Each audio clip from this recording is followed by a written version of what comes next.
Special एजेंडे की जो मीटिंग बुलाई गई थी उसमें खास तौर पर दो बातें थी। पहला था कि जब तक स्टैंडिंग कमेटी नहीं बन रही है तब तक उसकी सारी शक्तियां हाउस को मिल जाएं, सदन को मिल जाएं। और दूसरा डीसीलिंग के मुद्दे को लेकर था। लगातार तकरीबन 5 घंटे तक हो हंगामा रहा। आम आदमी पार्टी के पार्षदों और बीजेपी के पार्षदों के बीच में जो है नोकझोंक होती रही। इन सब के बीच बीजेपी के पार्षद निगम सचिव कार्यालय पहुंच गए और तकरीबन 2.5 घंटे तक निगम सचिव कार्यालय को साफ तौर पर के सेवा प्रसाद को, जो कि निगम सचिव हैं, उनको बाहर निकलने नहीं दिया। और उसके बाद से दोबारा से जब पुलिस पहुंची है और मनाया गया है और उसके बाद धीरे धीरे करके बीजेपी के पार्षद सदन में आए, उसके बाद आम आदमी पार्टी के पार्षद सदन में आए, तो कभी हनुमान चालीसा पढ़ा जा रहा था, कभी राम के गाने पढ़े जा रहे थे।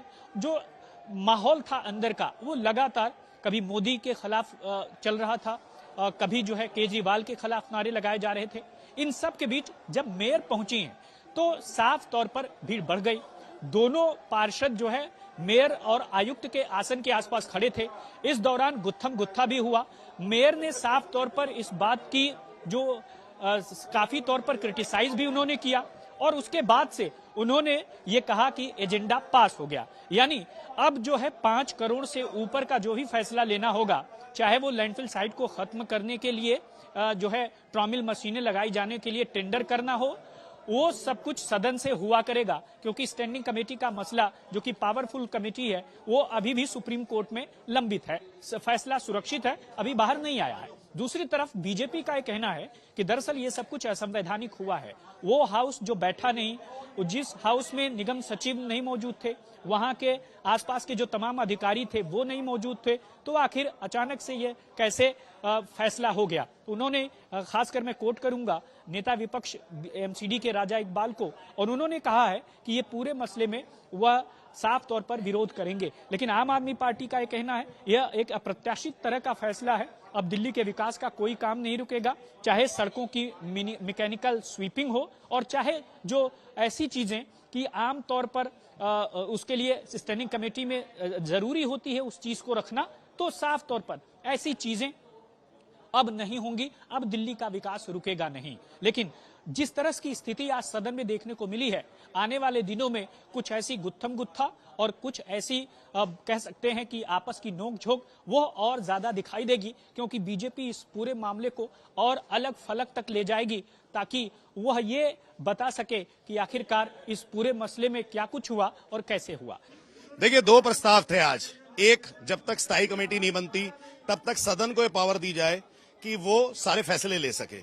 आप समझ सकते हैं कि दिल्ली की जनता ने, जिसने आम आदमी पार्टी पर विश्वास किया और माननीय मुख्यमंत्री ने ये गारंटी दी कि हम दिल्ली के अंदर से 3 कूड़े के पहाड़ खत्म करेंगे, वो 3 कूड़े के पहाड़ खत्म कैसे हो सकते हैं?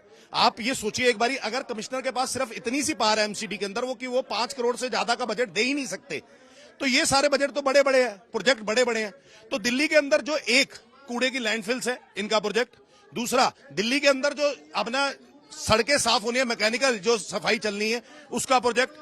तीसरा, ये जो कूड़े की गाड़ियां चलती हैं, इसके अंदर एक और एजेंसी ने आना, उसका प्रोजेक्ट। ये सारे प्रोजेक्ट कैसे पास होंगे? फिर दिल्ली की जनता की तरफ जवाबदेही इस बारी आम आदमी पार्टी की बनती है।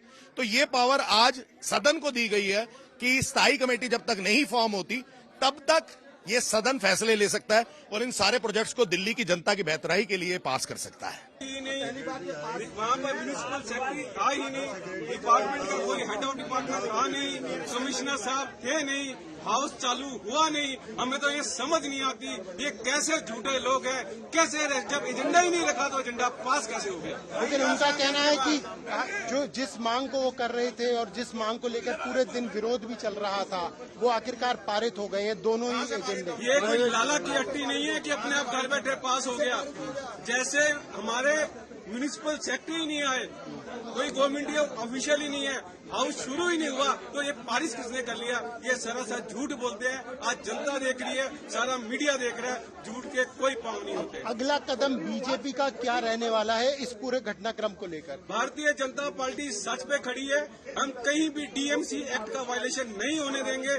दिल्ली नगर निगम के जो मूलभूत बातें हैं उसको नहीं हटने देंगे। और जहां पर भी हमें अपना त्याग करना पड़े, अपना बलिदान करना पड़े और दिल्ली नगर निगम के लिए, जनता की सेवा के लिए कुछ भी करना पड़े, हम सब उपाय करेंगे।